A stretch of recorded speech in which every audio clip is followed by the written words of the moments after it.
Hi there, Craig Hocknull here out at the beautiful GlenArbor Golf Club in Park City, Utah. This is our 14th hole, very high elevation tee shot. The wind here usually pushes from left to right. So what I'm gonna do is show you three different shots. I'm gonna show you the shot where you hit a high fade and you ride the wind. I'm gonna show you how to hit the draw to fight the wind. And then the last one, I'm gonna show you how to hit the stinger to kind of chase it down the fairway. So the first shot is the riding shot. Why would you choose to ride versus fight? So here's my general rule. If the wind is 10 miles an hour or more, so let's call it a 2-club wind. If it's a 2-club wind, you want to ride the wind. If it's less than 10 miles an hour, you want to fight the wind if you choose. You can always ride it, but if you want to fight it, you typically have much more success if you're fighting that wind at less than 10 miles an hour or less than a 1-club wind. If it's more, you typically want to ride it, because when you try to fight those stronger winds, you typically fail. So we have a nice calm day today, but I'm going to draw up that shot for you. So right here down the left side of the fairway, we have fairway bunkers and a tree line. So what I'm going to do is what I normally do when the wind is really pushing hard off my back and off the left, is I decide to ride the wind. So here's how I do it. First thing, you want to just swing naturally with your big muscles and your biomechanics that you've been working on. You're just going to trust that the club face is going to do the work for you. So when you get set up, I'm going to aim my body left. So I'm aiming right over that left bunker. With a left alignment and a square club face, this is something I can double check. I can take my setup, I can come back, I can look from behind, I can pick an intermediate target. Whenever you set yourself up naturally, this is what really helps you when you're doing a trick shot or a different shot, right? So if I set up naturally first, I have a good baseline to go from. Okay, now, once you've got yourself set, the only swing mechanics that I do differently is I try to swing a little bit more upright, and when I come through the ball, I purposely stand up taller. Okay, so if you think about when you've accidentally hit this shot and you've hit a big push block out to the right, chances are you probably stood up out of the shot. Well, I'm actually going to do that on purpose to produce that high fade. I'm not going to do anything with the club face, because I know the wind is actually going to push my ball back into the fairway.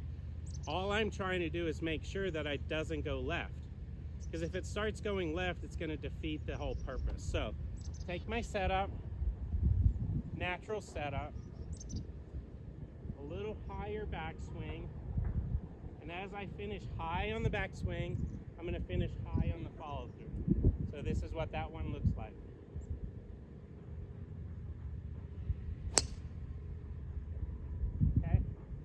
So I would say finish like Adam Scott finishes, like nice and tall, okay?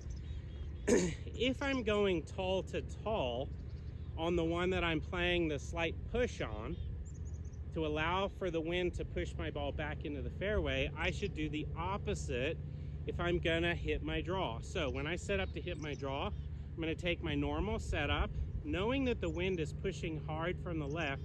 I'm actually just going to aim straight down the middle of the fairway.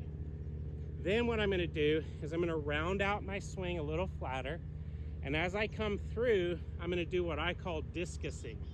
So I want my right arm to feel like it comes around my shoulders and finishes flatter and more around like this, as if I was taking a discus, swinging it around with my right arm.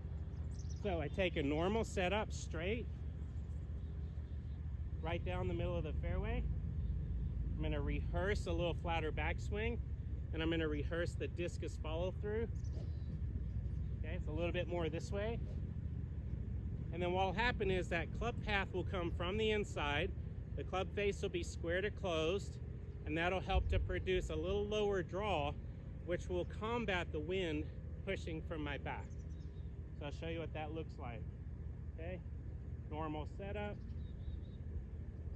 Go round to discus, round. Okay, So what that does is it creates a ball flight that comes out kind of low and it starts to draw, in which case the wind will smack it and it'll kind of push it back into the fairway. The last one, more for fun, if you're playing slightly into the wind and maybe it's out of the left as well, you want to hit that low stinger. So what I do in this one is I take my setup. All I do differently is I take a little stronger grip and I put the ball a little bit further back in my stance. This allows me to kind of hit down on the back of the ball. The most important thing here is I keep my chest low and I have that abbreviated follow through, a low follow through. That'll get my golf ball to start out low, and also the square club face will keep that ball flight nice and straight. It's a little stronger, it'll help it go straight. If I have my normal club face and I do all of this, it'll push a little bit to the right. So I'll show you what that shot looks like.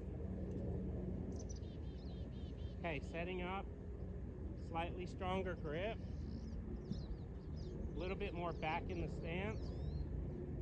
And all I'm thinking of is having a little bit of an abbreviated follow through.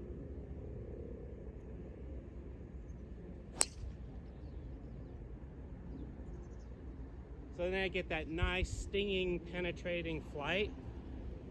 Sure, I'm not gonna have the same club head speed that I normally would, but these are all position type shots. These are helping you get your ball in the fairway when you're faced with a little adversity. So hopefully these tips help you next time you're out on the course.